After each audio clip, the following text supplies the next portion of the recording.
and welcome to another pen video from me, Penultimate Dave. So I have here another pen for review. This is a Leonardo Officina Italiana pen. More than 45 years of experience from father to son, and the story goes on. So this is the Leonardo Officina Italiana Cuspide Pistone Vintage. And I, like a lot of people, wanted to call this Cuspide. It's not Cuspide, it's Cuspide. Cuspide in Italian is basically the spear point, and that is what the material looks like on the pen. So let me unbox this pen here. So, removing the sleeve, you see this Leonardo Officina Italiana outer box, and if I remove that as well, then you get this box. And if I open this box, you will first see Leonardo Officina Italiana there. You will see Cuspide Pistone Vintage. And if I open this up, you will see a sort of description here of Leonardo and their factory and forging, their laboratory, and the Cuspide colours of pens. Now, you can see them a little bit more there under a brighter light. That material really is stunning. And you can see them here a little bit more. And this is a piston filling pen. And if I can get to the next page, you'll see the piston there. Capacity 1.3 millilitres of ink. And then you've got the international warranty. So I'll put that to one side. You also get a bottle of ink. This is a black ink here. And you also get the pen. Now, if I remove the pen, you also get, with Leonardo, just a little bit of material. And a lot of people say that this is a little polishing cloth. I'm not really sure if it is or not. But it always sits in that little crevice where the pen would sit. And then you get this beautiful material, the Cuspide. And this is a resin material that is layered together, and it is made to look like the Arco celluloid, or as close as you could get to it. It's layering resin on top of each other and either diffusion bonding it or gluing it together, and then cutting it at an angle, so you get this lovely Cuspide-like experience here, where you've got these like spears.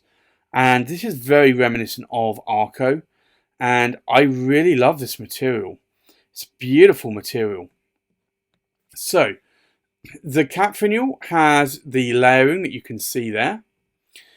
It has the roller clip here, which is quite functional, but quite stiff. And you have the pen that tapers right in here to the cap finial, tapers right out until you see these three bands.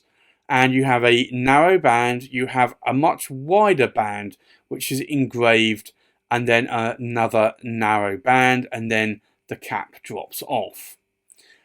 Now, in terms of the rest of the body, there's a big step down from the cap, and the body tapers out to here and then tapers back in. You then see this band, which is also engraved, and then you have the piston filling knob. Now, if I uncap the pen, you will see here it has a Leonardo 14 karat gold, and this is a medium nib. I think that's a medium. Yes, it's a medium. Now, I'm just looking here. So, Leonardo have changed recently from Bock to Jowo nibs. So, this is a Jowo nib as I understand it. The Jowo nibs, the 14 karat, is in a serif font. And that is a serif font. So, I believe this is a Jowo nib. You can see the length of that nib is very long. And you have the ebonite feed there as well. Now, this is a prototype. This is Proto 00. The section here flutes out a little bit towards the end, and the section tapers out to these metal cap threads.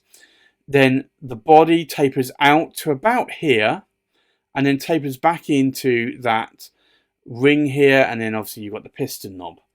But this really is a beautiful material. Just look at that material. There's a huge amount of chatoyance going on there in that cuspide. Absolutely beautiful material. So I think Salvatore and Ciro Matroni have really done a really good job here with this material.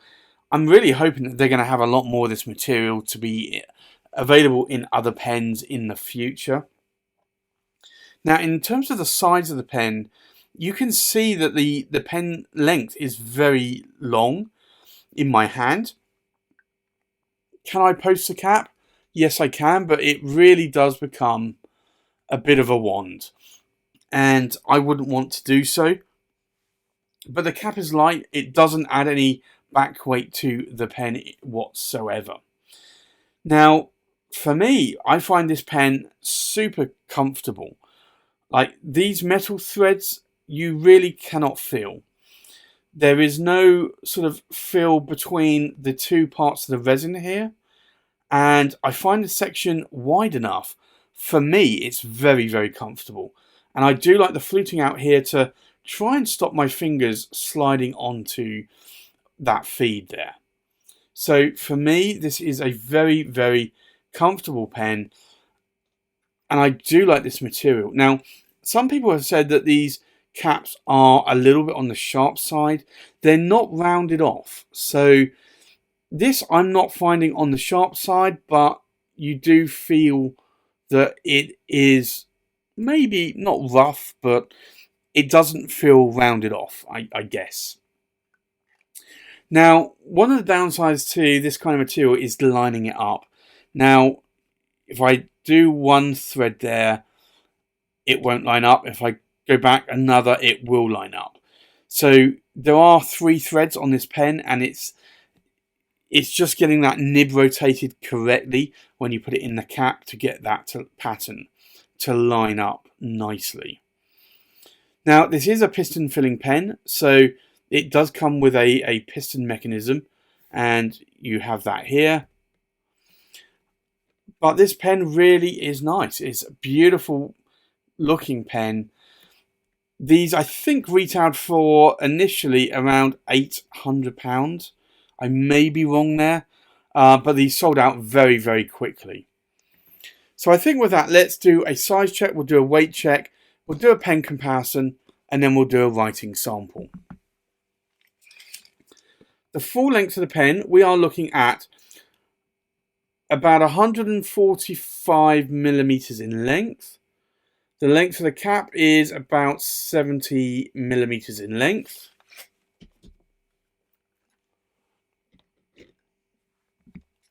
The length of the body to the tip of the tines, we are looking at 135 millimeters in length. So that is a nice oversized pen. So I think with that, let's do a weight check. So the full weight of the pen, uninked, we are looking at just under 30 grams in weight. The weight of the cap, we are looking at just over 10.5 grams. So that is a light cap, and that's why it's not adding any weight or much weight when I post the cap. The weight of the pen, uninked, we're looking at just over 16.5 grams in weight.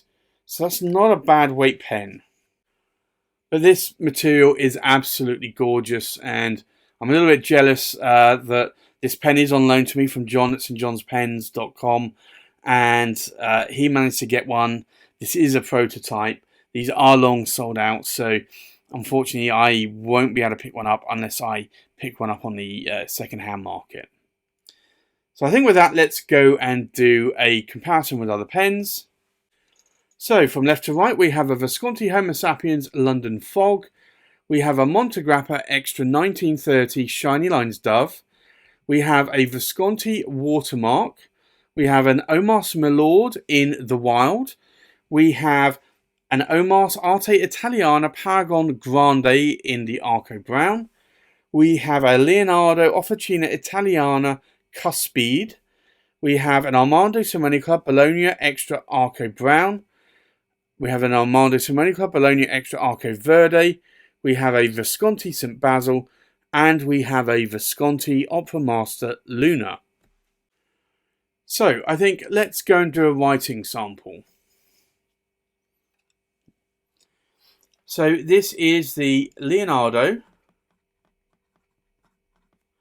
And it's the Cuspide. And this is a medium 14 karat gold nib. Now the ink in here today is Diamine, Earl Grey, and in terms of line variation, it's a medium nib, and I would say that it is putting down a medium line. If I push this a little bit harder, I can get probably 2 times line variation out of this. Now, this is a Jovo nib, it's not a Bock nib. So Leonardo have changed from Bock to Jovo. Now, I'm not getting any hard starts or skips here. Now, in terms of ink wetness, let's have a look. This is quite wet.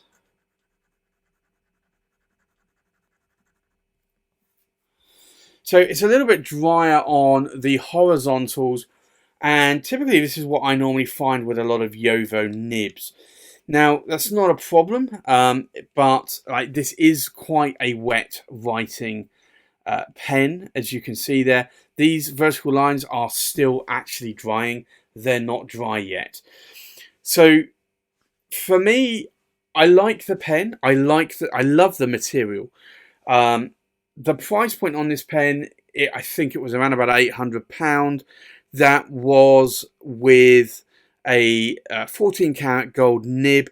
I do kind of wish Leonardo had released these with steel nibs, because I would have probably bitten their arm off, because I typically do like the Leonardo steel nib versions better than the gold nibs.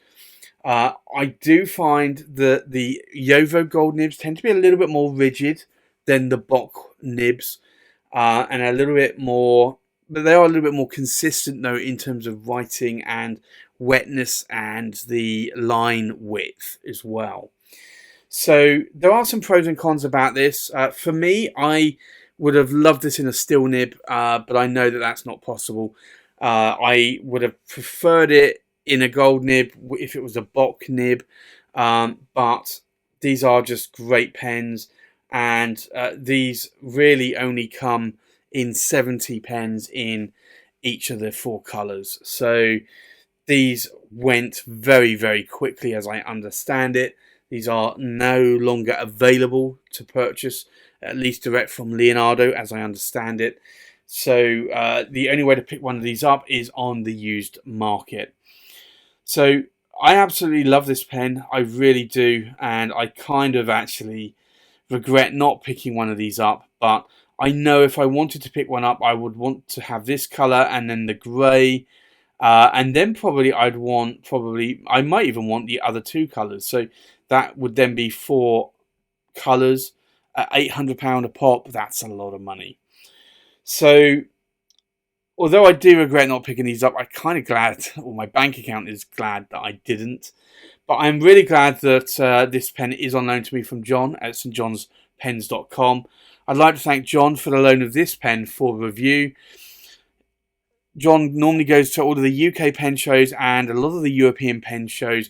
Unfortunately, due to the coronavirus outbreak in 2020 through to 2021, we haven't been able to hold a lot of the pen shows. So if you can't get to check John out at a pen show, do go and check him out on Instagram at St John's Pens, and also check him out at stjohnspens.com. So again, I'd like to thank John for the loan of this pen for review. And this is my review of the Leonardo Cuspide in a medium 14 karat gold nib. Thanks for watching. Please like, comment, subscribe, and I'll see you on the next pen video. Bye bye.